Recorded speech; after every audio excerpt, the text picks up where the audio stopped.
we've all been there, haven't we? In those conversations where, I don't know, you're trying to say one thing, maybe at work, be with family, and it just feels like the other person hears something totally different. They've spun this whole story in their head, and it's nowhere near what you actually meant. It's so frustrating. It really is. And honestly, it can make you want to just, give up sometimes. Totally. It's those moments that can really spiral, can't they? Emotions get high, people get defensive. Yeah. And suddenly you're arguing about the misunderstanding itself, not the real issue. Classic communication trap. Exactly. Well, today we're diving into something pretty useful for, well, exactly that kind of situation. Okay. It's a technique from the book Crucial Conversations, and they call it using contrasting statements. Ah, contrasting. Good one. Yeah, sounds a bit formal maybe, contrasting statements, but the idea is actually really simple and effective. It really is. Basically, think of it like a two-part sentence. That's the easiest way. Okay. Yeah. First part, you clarify what you definitely don't mean, like rule out the negative assumption. Right. Then second part, you state clearly what you do mean. So it's this kind of don't do structure. Okay. So fundamentally then, this is about making the other person feel safe enough to actually listen. Is that it? That's a huge part of it, yeah. Is showing respect, clarifying your real intention. Because people get defensive so fast. Exactly. When things are tense, we're all hypersensitive to perceived criticism or, negative vibes. So using contrast, you kind of head that off. You address the possible misinterpretation right away, make your actual point clear. Adds context. Adds that crucial context, yeah. It can really stop defensiveness before it even starts. Okay, so let's talk about why this is so impactful. What's the big win from using this don't do thing in a tricky conversation? Well, the primary benefit, I'd say, is how quickly it can fix misunderstandings, especially in those really crucial talks, High stakes, high emotions. Exactly. Performance reviews, big disagreements with partners or family, things where people can easily jump to the worst conclusion about your motives.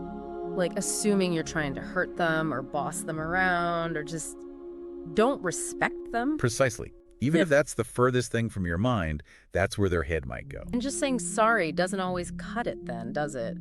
Especially if you feel like, hang on, I didn't do anything wrong, I was just misunderstood. Yeah, that's a key point. Apologizing when you don't mean it feels fake. Right. And it might not even touch the real fear or the feeling of disrespect they have. Contrasting isn't an apology. It's clarification. Okay. You're not taking back what you said, you're explaining your meaning. It helps rebuild what the Crucial Conversations folks call mutual purpose. Feeling like you're on the same team. Yeah, working towards the same goal and mutual respect. That basic feeling that you value each other, that's the bedrock. Got it. Okay, theory makes sense. But let's make it real. Can we walk through some examples, see how it actually sounds? Absolutely. Let's take a work scenario. Manager needs to tell the team the VP is coming to observe them. Okay, potentially stressful news. Right. If manager just says, hey team, VP stopping by Tuesday to see what you're working on. Oof. Yeah, I can see people thinking, uh-oh, what's wrong? I'm in trouble. Exactly. That negative assumption kicks right in. Scrutiny, problems. Default mode, panic. Pretty much. But if the manager uses contrast, it changes everything. They could say something like, Okay. I don't want anyone to think this visit means I'm unhappy with your work or that there's some problem. Okay, addressing the fear first. Yes, then the do. Actually, it's the opposite. I think your work's been fantastic lately, and I really want the leadership team to see the great value you're bringing. Wow, okay, that lands completely differently. Totally. The don't part just deflates that anxiety bubble, and the do part makes it positive, maybe even makes people feel proud. Exactly. And the book points out, starting with the don't is often really smart. Why? Because it tackles the negative idea that's probably already forming in their head, the thing making them uncomfortable. Clear that away first. And then they can actually hear the positive message you intended. Creates safety. You got it. Right. Makes the space safe for the real message. Okay. Now, you mentioned another example earlier, Yvonne and Jotham, intimacy. That sounds delicate. Very. Highly emotional potential there. So how does contrast help in that kind of conversation? Well, imagine Yvonne feels maybe distant or like needs aren't being met. She brings it up. And Jotham might immediately feel like, oh great, here we go. It's all my fault. Right. Classic blame game trigger. So Yvonne could use contrast to make it safer, she could say. Like what? Something like, don't look, I really don't want you to feel like I'm putting this all on you. I know this involves both of us. Okay, sharing the responsibility diffuses the blame thing. Exactly. Then the do. What I really want, though, is for us to be able to talk about it openly, so we can figure out how to make things better for both of us. Feel closer. That's really good. The don't stops the defensiveness, and the do frames it as teamwork, aiming for a better outcome together. Shifts it from accusation to collaboration, a shared goal. Okay. Now, this is important. I think using contrast doesn't mean you're backing down, right? You're not watering down your message. Absolutely not. That's a crucial distinction. It's not about backpedaling or saying, oh, never mind. Yeah, you still need to say the hard things sometimes. You do.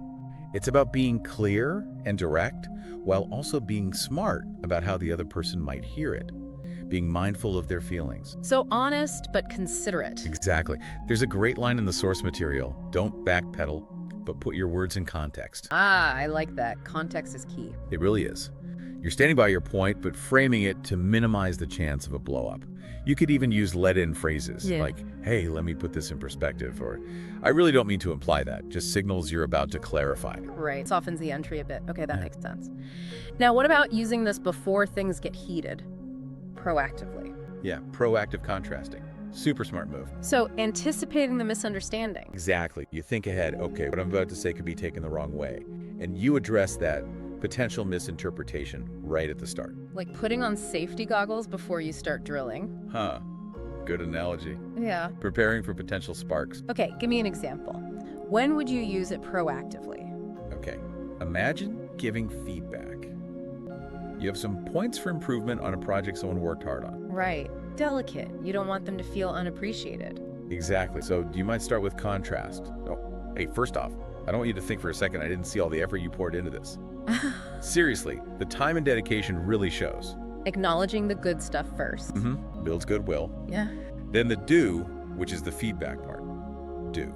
That said, there are a couple of things, particularly around the budget constraints we're facing now, that we need to discuss for the next phase. I see. So you cushion the critical part by first validating their effort. Deals with that potential they didn't appreciate my hard work feeling up front. Precisely. It just creates a much better environment for them to actually hear the feedback on the budget without shutting down. Makes it easier to swallow. Yeah. And a really practical tip here. If you do end up in an argument, and the argument becomes about the misunderstanding, like, that's not what I meant. Yes, it is. Oh, yeah, those rabbit holes. Stop. Just pause the main topic. Use a contrasting statement right then and there to clear up the intent issue. Adjust the meta argument first. Exactly. Create safety around the misunderstanding, then try to get back to the original point. That's gold. So easy to get stuck arguing about what was meant. Okay, now the book apparently highlights specific areas where this is super helpful, like making assignments. How does contrast help there? Well, think about delegating tasks. Yeah. It's all about clarity, right? Avoiding confusion down the line. So contrast can help you clarify not just what you do want, the specific results, the deadline, but also what you don't want. Maybe you don't want just a high-level summary, or you don't want them using a certain old template. Being explicit about the negative space, too. Exactly. Being super clear on both sides prevents disappointment later. This wasn't quite what I had in mind. Yeah, instead of just, get me a report on X, you could say, hey, I don't just need a quick list of the numbers here. What I'm really looking for is a deeper dive, some analysis of the trends, and maybe 2 or 3 concrete recommendations based on that data by Friday. Perfect. Leaves way less room for guessing games. Okay, another tricky area mentioned, sensitive personal stuff, like hygiene. Yikes. Yeah. Nobody wants to have that conversation.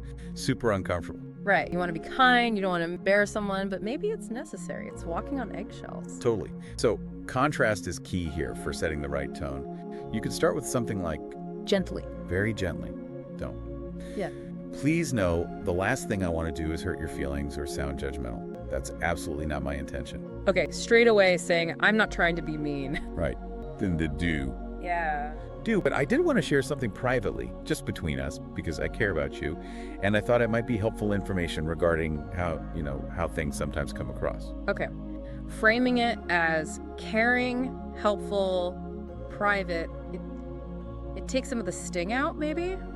Makes it feel less like an attack? Hopefully, yes. Yeah. Establishes a purpose of care, not criticism. Right. Okay.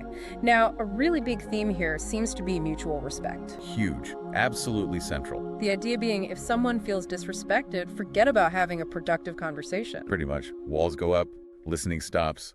If someone feels like their opinions don't matter or you're talking down to them, game over. Makes total sense. You just want to defend yourself at that point. Right. So contrasting helps because you directly address the thing that might be making them feel disrespected, that negative assumption about your intent. The book breaks it down, like steps. Yeah, sort of 3 steps for using contrast for respect. First, try to genuinely understand why they might feel disrespected. Empathy is key here. Put yourself in their shoes. What might they be hearing or feeling? Exactly.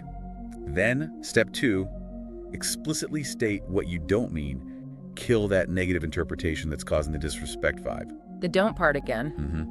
And then finally, step 3, clearly explain what you do mean, state your positive intent, and affirm your respect for them. Okay, so empathy, then don't, then do, all focused on respect. Can we see that in action? Maybe like with business partners. Sure. So one partner made some decisions and the other has concerns, but knows the first partner is maybe feeling a bit criticized already. Okay, sensitive situation. Yeah. So the concerned partner could say, hey, I really want to be clear. I don't want you to think I'm second guessing the calls you made. I actually think there were solid moves and I support where we're generally headed. Okay, validation first. Addresses the potential you think I messed up feeling. Right. Then the dude, now, going forward though, I'd really value it if we could make a point to quickly touch base on major strategic choices before we lock them in, just so we're both fully aligned and can pool our thinking. That's really well put. It supports them, but also clearly states the need for more collaboration. Respectful, but assertive. Exactly.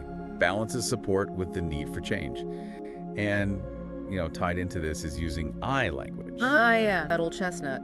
But it works. It does. It's not strictly contrasting, but it works on the same principle. Focus on your feelings, your experience, not blaming. So instead of you always leave me out of decisions, which is accusatory. Right. Instant defense trigger. You say, sometimes I feel a bit sidelined or anxious when big decisions affecting my area get made and I wasn't part of the conversation. Exactly. Owns your feeling, doesn't attack their action directly. Much more likely to be heard. Okay. And the last piece mentioned was mutual purpose. Right. This is about the feeling that the conversation benefits both people, not just you. If they think it's all about your agenda. They feel unsafe, resistant. Why should they engage if it's only going to serve your needs and ignore theirs? Makes sense, like their perspective is irrelevant. Yeah. So contrast helps clarify that you are aiming for a win-win, that you care about the relationship and finding solutions that work for everyone. How would that sound? You could say something like, look, the reason I brought this up isn't just about making my life easier, honestly. My real goal here is for us to find a way we can both work together more smoothly and, frankly, feel less stressed about this stuff in the long run. I think that helps us both. Okay, framing it as a joint problem-solving effort for a shared better future. Much more inviting. Definitely. So yeah, pulling it all together, Yeah. Getting good at using contrasting statements. It's a really powerful communication skill. Seems like it. Brings clarity. Clarity helps fix those inevitable misunderstandings. Builds trust, respect. Trust and mutual respect. And just generally leads to better, more positive interactions, especially when things are tough. And it all boils down to that simple but kind of brilliant don't do idea. It really does. Say what you don't mean to clear the air. Then say what you do mean to guide things forward constructively. Adding that context, making sure your message lands right. Instead of getting lost in translation or assumptions. Okay. So, for everyone listening, maybe take a second to think back. Was there a recent conversation, a misunderstanding that kind of went sideways? How might throwing in a contrasting statement that don't do have changed how that went? Just imagine. Yeah. And think about, what might change for you at work or home if you start consciously using this tool in those crucial moments. Definitely some food for thought there.